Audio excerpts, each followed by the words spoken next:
आज हम लोग हेडिंग पढ़ेंगे मानव मस्तिष्क की रचना तथा कार्य। क्या पढ़ने जा रहे हैं आप लोग? मानव मस्तिष्क की रचना तथा कार्य।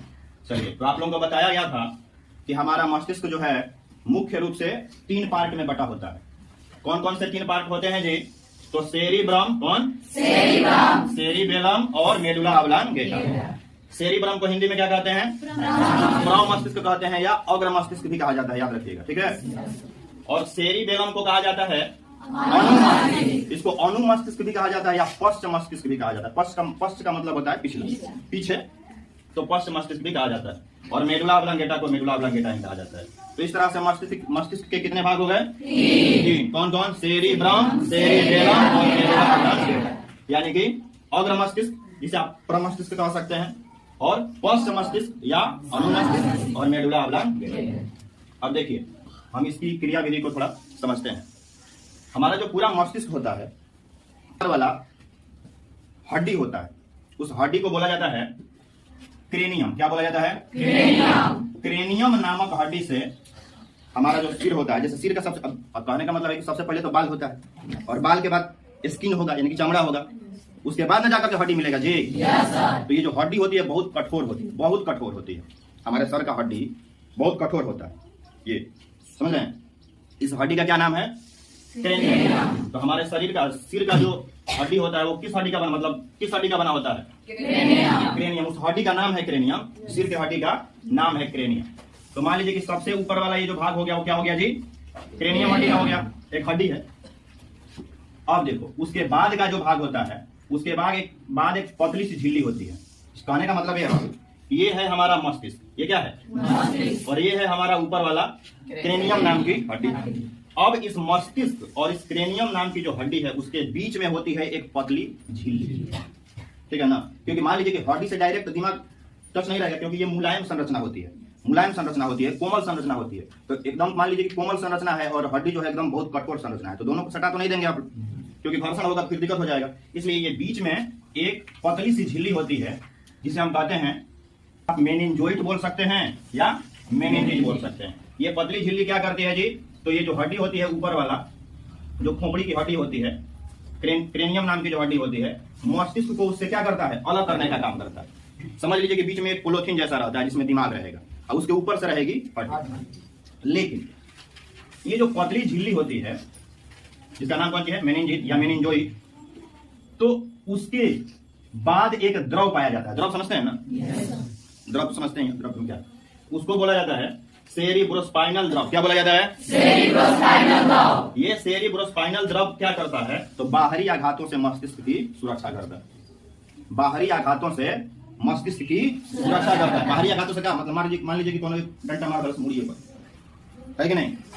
मार नहीं देता है, झगड़ा होगा, ईंटा उठाएगा, तड़ाक में चला देगा, मुड़ी पर मान लीजिए कि लग गया।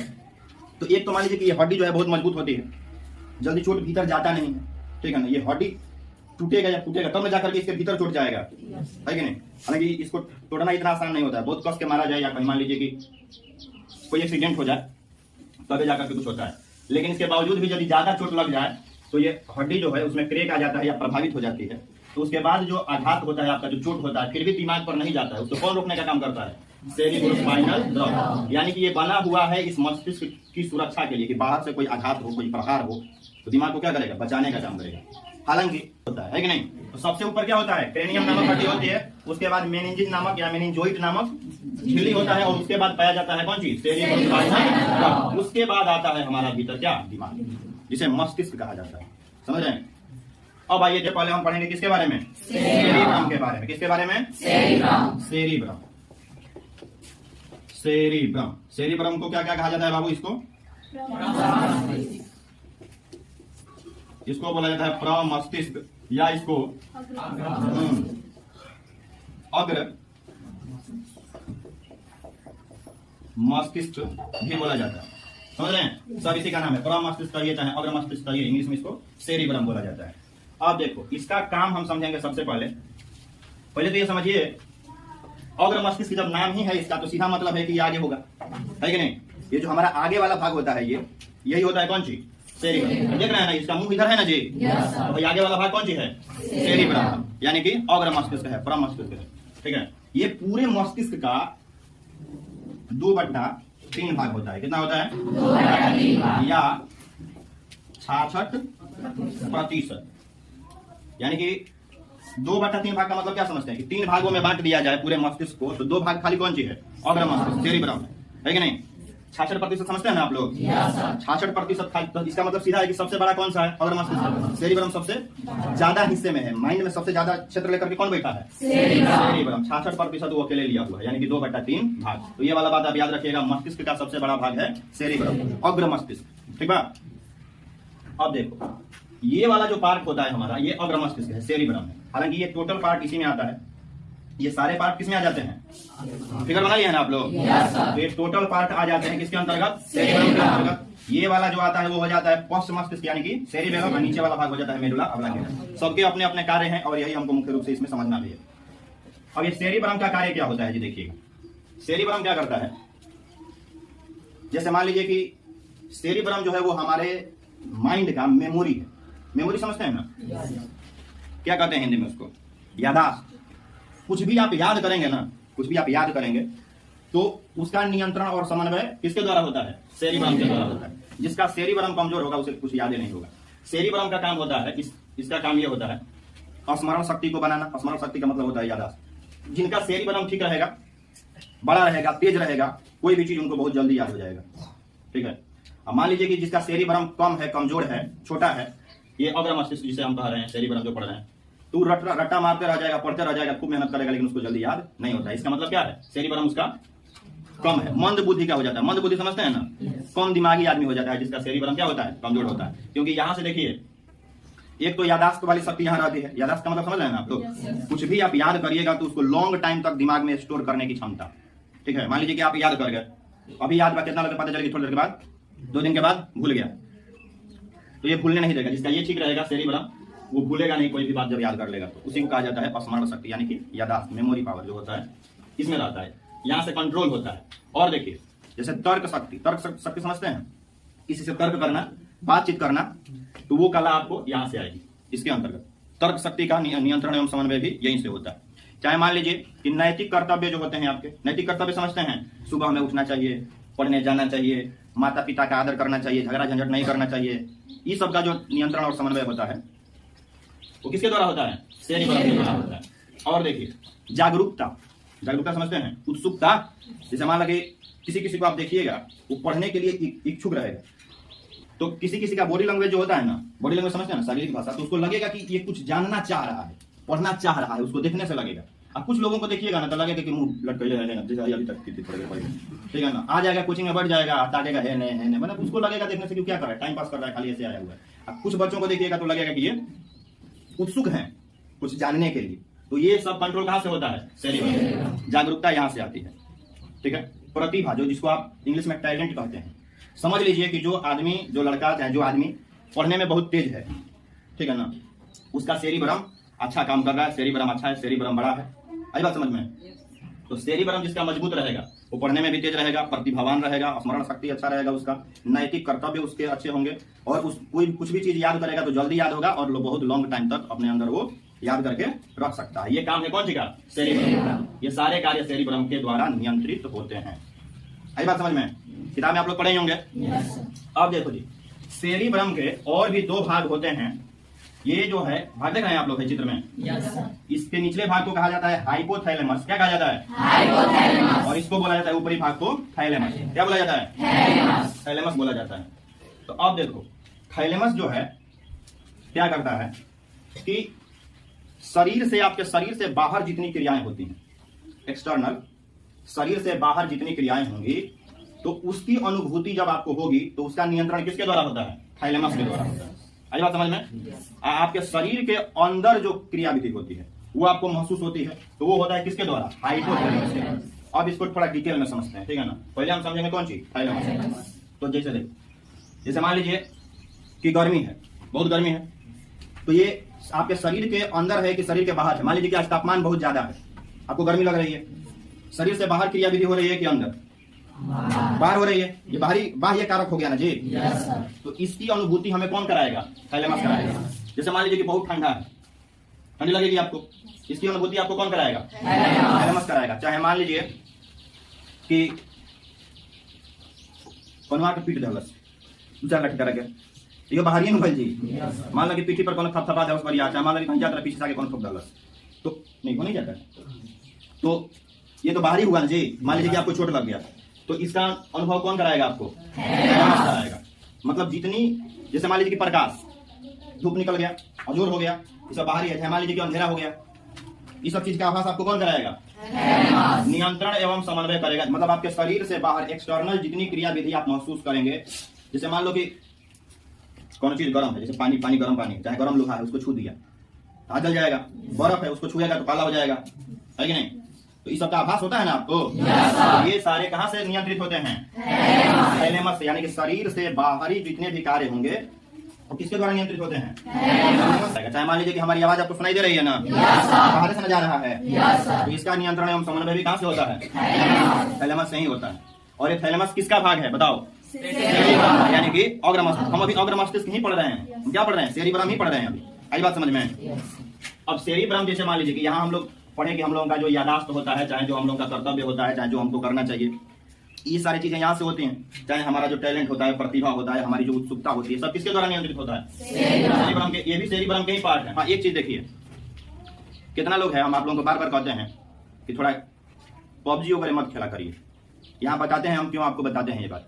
हम बोलते हैं फ्री फायर मत खेलो पबजी मत खेलो। जो लोग पबजी खेलेंगे ठीक है ना चाहे फ्री फायर खेलेंगे उनका सबसे ज्यादा दिमाग पर असर कहाँ पड़ता है? सेरिब्रम। ये जो पबजी या फ्री फायर खेलेंगे तो उसका सबसे ज्यादा असर कहाँ होता है? सेरिब्रम। तो देखो बाबू सेरिब्रम आपका अच्छा रहे ठीक कार्य करे बड़ा रहे तेज काम करे तब ना जाकर के आपकी स्मरण शक्ति आपकी बुद्धि अच्छी होगी। क्योंकि ये ज्ञान और चतुराई का केंद्र बोला जाता है इसको। आई बात समझ में? इसे ठीक रखना सबसे ज्यादा आवश्यक है खास करके स्टूडेंट लाइफ में। ना तो मान लो कि याद करो याद होते नहीं कर तो इसको जितना ज्यादा आप काम कराइएगा ना इससे काम कराना समझते हैं ना अलग अलग चीज अपने दिमाग को देते रहिए।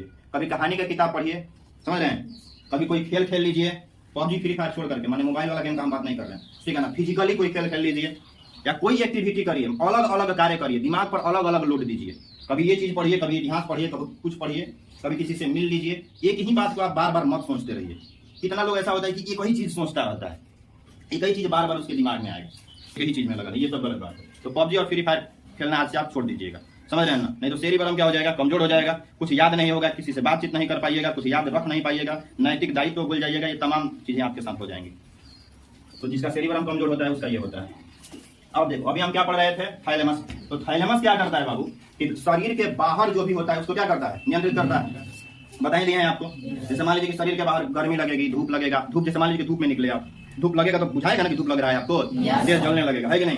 तो इसका आभास कहाँ होगा? किसके द्वारा? थैलेमस काम यदि ना करे तो पता न चले कुछ ठंडी गर्मी जाड़ा बरसात कुछ भी पता न चलेगा। देखेंगे देखने का भी बाहरी चीज देख रहे हैं देखने का सुनने का ये सब काम कौन नियंत्रित करता है? थैलेमस। यानी कि शरीर के बाहरी जितना भी होता है उसका काम करता है थैलेमस। जबकि थैलेमस भी किसका भाग है? सेरिब्रम का ही भाग है। अब एक होता है हाइपोथैलेमस। क्या होता है? हाइपोथैलेमस जो होता है ना यह शरीर के अंदर जो भी होता है ठीक है ना जो भी कार्य आपके शरीर के अंदर होता है उसका नियंत्रण एवं समन्वय करता है। जैसे मान लीजिए कि किसी को देख करके बहुत गुस्सा आ गया होता नहीं किसी को देखते मन करता है कि उसको चबा जाए। देहात में लोग कहते नहीं ना कहते नहीं कि मन करता है कि पहुंचे चबा दी पका के चबो। तो किसी को देखा मान लीजिए कि भीतर से क्या आ गया? गुस्सा आ गया तो समझ लीजिए कि कौन एक्टिव हो गई बा?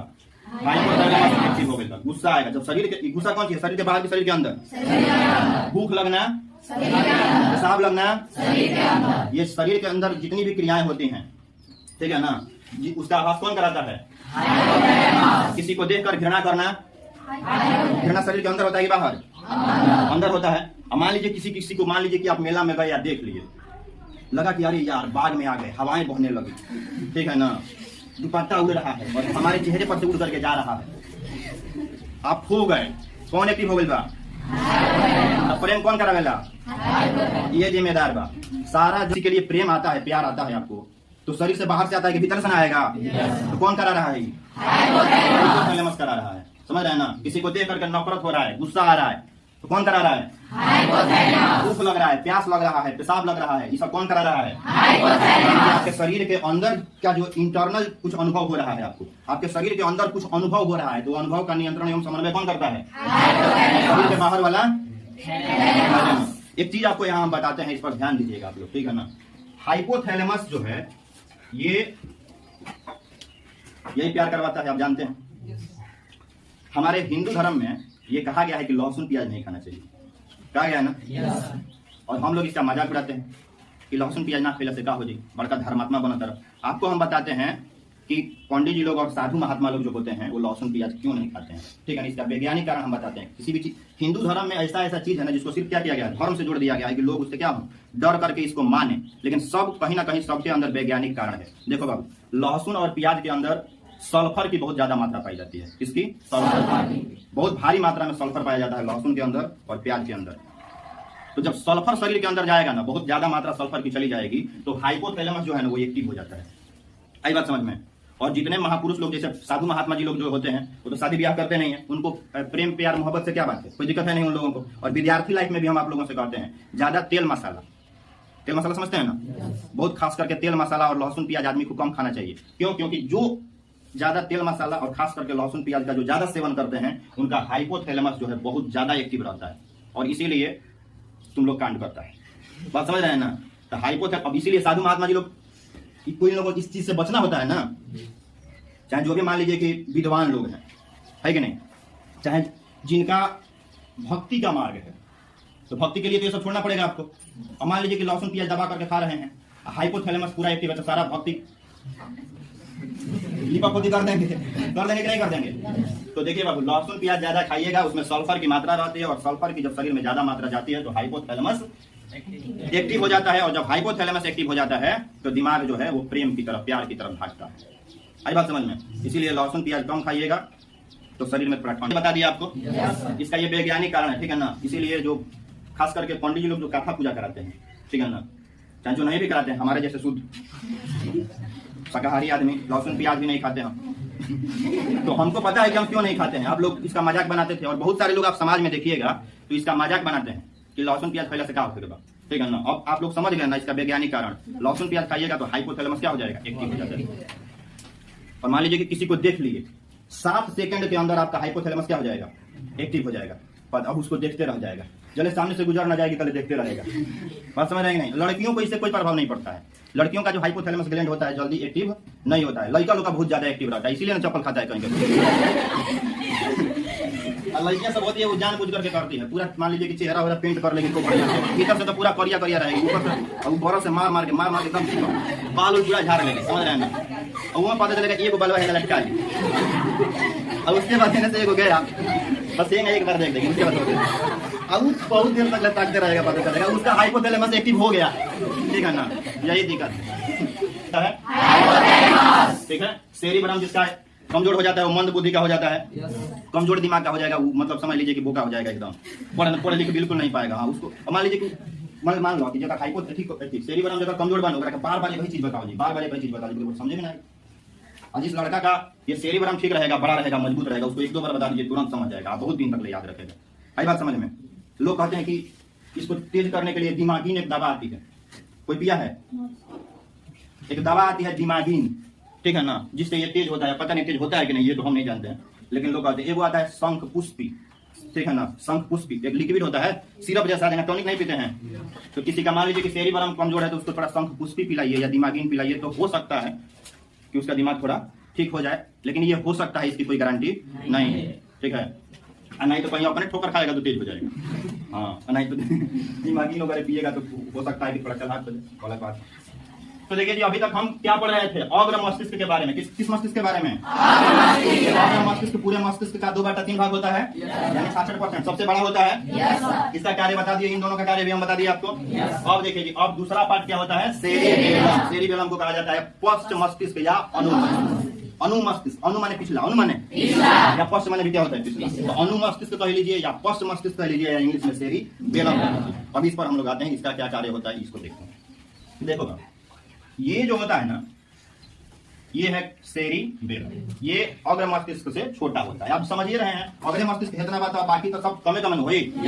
ये इसका मुख्य कार्य है हमारे शरीर का बैलेंस बनाना, ठीक है ना, शरीर का बैलेंस बनाना। जैसे मान लीजिए हम खड़े हैं तो बैलेंस है तब ना खड़े हैं, आप लोग बैठे हैं, नहीं तो लुढ़क ना जाइएगा। और मान लीजिए कहीं पेन यहाँ पड़ा, आई बात समझ में, तो हम मन करेगा तो उठा लेंगे इसको, है कि नहीं। और मान लीजिए हमारा बैलेंस खराब रहेगा, इसको उठाने जाएंगे है कि नहीं? तो लगेगा कांपने। बात समझ रहे हैं? पूरे शरीर को बैलेंस रखने का, बैलेंसेड रखने का काम कौन करता है? सेरिबेलम करता है। पूरे शरीर को का मतलब कि आपके पूरे शरीर को और आपके जुबान को भी। अब हम तो मान लीजिए कि दनादन बोल रहे हैं कि नहीं बोल रहे हैं, तो जुबान कंट्रोल में है तभी ना बोल रहे हैं। जुबान लड़खड़ाने लगेगा तो आवाज आपको समझ में आएगा ना, निकलबे ना करेगा। तो ये जितना भी जुबान हो गया, जीभ हो गया, ओठ हो गया, मुंह हो गया, हाथ हो गया, पैर हो गया, सबको संतुलन बनाए रखने का कार्य करता है कौन? आप लोग साइकिल चलाते हैं, मोटरसाइकिल चलाते हैं, है कि नहीं? तो संतुलन में है तभी ना। मान लीजिए कि आप कोई वस्तु है उसको ऐसे उठा रहे हैं, संतुलन में है तभी ना उठाएंगे तो छूट जाएगा। पेंसिल को उठाना, कलम को उठाना, साइकिल चलाना, पैदल चलना, खड़ा होना, बोलना, इसमें संतुलन की जरूरत पड़ती है, बैलेंस की जरूरत पड़ती है। और हमारे शरीर के पूरे पार्ट को बैलेंस करने का काम कौन करता है? सेरिबेलम, यानी कि फर्स्ट मस्तिष्क, यानी कि अनाहत। देखो बाबू, यहाँ एक चीज और बताते हैं आपको, जहाँ पबजी वाला बताए थे। जब आप शराब, नहीं आप तो नहीं पीते हैं, लेकिन जब कौन आदमी शराब पी लेता है, शराब पी लिया पूरा, देखें आप उसको, शराब पीने के बाद कैसे वो चलता है और कैसी उसकी आवाज निकलती है? मारेगा रहेगा, चलेगा रहेगा, आते हुए जाएगा। पता चला कि कहीं मान लीजिए कि नाला हो, नाला समझते हैं ना, तो समझ उसमें सुअर की आत्मा प्रवेश कर जाएगी। पीने वाले आदमी को बोल रहे हैं, उसको लगेगा कि यही स्वर्ग है, जन्नत मिल गया, 4 ठेमुलिया उसी में मार लेगा, है कि नहीं? नहीं होता है ऐसा? बताइए, होता है कि नहीं होता है? अब बताइए, उस शराब पी लिया कोई आदमी तो उसका पैर लड़खड़ाने लगा, यानी कि उसका बैलेंस क्या हो गया? खाली पैर नहीं लड़खड़ाता है, जुबानों लड़खड़ाता है कि नहीं? कैसे बोलता है सब? एक बात को 20 बार बोलेगा, है कि नहीं? तो उसका कौन सी गड़बड़ा गया? शरीर का बैलेंस गड़बड़ा गया। चलने देखिएगा, शराबी आदमी को चलते हुए देखे होंगे, ऐसा चलेगा कहीं लड़ जाएगा, गोड़ खड़ी हो जाए तो पौड़ी ऊपर हो जाए, पता है कि नहीं होता है? साइकिल चलाएगा तो पता चलेगा कि 3 ठेमुलिया मार देगा, होता है कि नहीं होता है? पी करके मान लीजिए कि मोटरसाइकिल लेके चले, उलट गए मोटरसाइकिल चल गई, होने आप चल गए रोड पर, तो 3 दिन के बाद नशा टूटेगा, कल कितना टूट दिया रहेगा। जब पिया कर तो कोई वो नहीं बुझाता है कि हमको कौन पीट दिया। जब नशा टूटेगा तो फिर दर्द होगा तो पता चलेगा बाप रे बाप पीटले पड़ता। तो जब ले पियले बतले ना, जब पियले बतले तो हमें इतने खनू जो सेरिबेलम है वो क्या है? सेरिबेलम जो है वो तो काम कर नहीं रहा है उसका। शराबी व्यक्तियों में, शराब जो पी लेते हैं शराबी व्यक्ति, तो शराब का सबसे ज्यादा प्रभाव मस्तिष्क के किस भाग पर पड़ता है? सेरिबेलम काम करना बंद कर देगा। अब सेरिबेलम काम करना बंद कर देगा तो शरीर और जुबान दोनों लड़खड़ाने लगेगा और आप ढहते झुमलाते चलिएगा और आवाज साफ नहीं निकल पाएगी, क्योंकि जो बैलेंस बना रहा है आपके शरीर में वही काम नहीं कर रहा। आई बात समझ में? तो इसीलिए शराब पीना बहुत ही निंदनीय बात है, गलत बात है। और सिर्फ शराब पीना ही नहीं, किसी भी तरह का नशा करना बहुत ही निंदनीय है। ये नहीं होना चाहिए, नहीं करना चाहिए, नहीं तो समझते ही हैं। अब देखे ही होंगे, शराब का सबसे ज्यादा दुष्प्रभाव सेरिबेलम पर पड़ता है। सर्कस वाले लोग देखे हैं, सर्कस देखे हैं, रोशनी पर चल देता है सब, है कि नहीं? कितना लोग ऐसा होता है, साइकिल का कमाल दिखाते हैं, साइकिलवा को चाहे एथी देखे होंगे, मौत के कुआं में देखे होंगे कैसे घूमता है, हंडिल वंडिल छोड़ के खड़ा हो जाता है, निकल जाता है कि नहीं? दोनों टांग एक तरफ करके बैठ जाएगा, हंडिल छोड़ देगा, चला देता है कि नहीं? क्या है? बैलेंस है ना। उन लोगों का जो ये वाला पार्ट होता है सेरिबेलम, उसको लोग बहुत मजबूत बनाया हुआ है, धीरे धीरे मेहनत कर करके। आई बात समझ में? साइकिल पर कितना लोग देखते होंगे आप लोग, कमाल दिखाते हैं सर्कस में, साइकिल पर तो रस्सी पर चलते हैं सब। तो मान लीजिए कि कोई आदमी रस्सी टांग करके उस पर चल रहा है, तो उसके दिमाग का कौन सा पार्ट सबसे बढ़िया काम कर रहा है? हाँ, ये मजबूत है, इसको उसका शरीर एकदम स्टेबल रहेगा। जिसके शरीर में संतुलन कम है, ढाट ढिमला चलता है, कौन लड़का ऐसा होता है, टर्द गिर जाएगा, उलट जाएगा, है कि नहीं? तो समझ लीजिए कि उसका सेरिबेलम क्या कमजोर है, बैलेंस बढ़िया से नहीं बना पाओ अपना शरीर पे। तो बैलेंस भाई ठीक रही तब बैलेंस ज्यादा रहेगा सेरिबेलम। समझ गए आप लोग? सेरिबेलम का काम समझ गए आप लोग? तो हम लोग कई को पार्ट पढ़ गए, 2, सेरिब्रम और सेरिबेलम, अग्र मस्तिष्क और पश्च मस्तिष्क। और एक और पार्ट होता है मस्तिष्क का, क्या? मेडुला ऑब्लांगेटा, जो यहाँ होता है, यहाँ। आई बात समझ में? यहाँ नीचे होता है, बिल्कुल गर्दन से थोड़ा सा ऊपर नीचे। ये तो हो गया आपका अग्र मस्तिष्क सेरिब्रम। ये होता है पश्च मस्तिष्क। क्या बच्चे कहीं हंस रहे? यही होता है, तीसरी ठोकेंगे। ये होता है पश्च मस्तिष्क और नीचे होता है कौन सी? मेडुला। मेडुला बोला जाता है, पूरा नाम होता है मेडुला ऑब्लांगेटा। आप लोगों को लिखवाया भी गया है। अब इसका कार्य थोड़ा सा आप लोग समझ लीजिए, मुख्य रूप से काम ही हमको समझना है। हमारे शरीर में जितनी भी अनैच्छिक क्रियाएं होती हैं, कैसी क्रियाएं? अनैच्छिक क्रियाएं, उसका नियंत्रण और समन्वय मेडुला ऑब्लांगेटा के द्वारा होता है। अब आप सोच रहे होंगे कि भाई अनैच्छिक क्रियाएं क्या होती हैं? तो अनैच्छिक क्रियाएं वैसा होती है जो हमारे इच्छा होने या नहीं होने के बावजूद भी हमारे शरीर में होता रहता है, हम चाह करके भी उसको बंद नहीं कर सकते हैं, वो होगा। जैसे भोजन का पचना, आपका काम क्या है? मुंह में भोजन डालना और निकल करके कहां तक पहुंचा देना? आमाशय। उसके बाद आप क्या करते हैं? उसको पचाने के लिए कुछ करते हैं? निकाल करके किससे फिर डालते हैं? ऐसा कुछ नहीं होता है। लेकिन शरीर उसको करता रहता है ना, यानी कि शरीर में तो काम हो रहा है ना। तो उसका नियंत्रण किसके द्वारा हो रहा है? ये करवाएगा। श्वसन, श्वसन सांस लेना आपका काम है, खींच लिए, लेकिन उसके बाद ऑक्सीजन कहाँ गया, कहाँ से कहाँ गया, उसके बाद कहाँ से कार्बन डाइऑक्साइड लेकर के फिर फेफड़ा तक हृदय होते हुए पहुंचा, तमाम बात जानते हैं आप। इसका नियंत्रण एवं समन्वय कौन करेगा?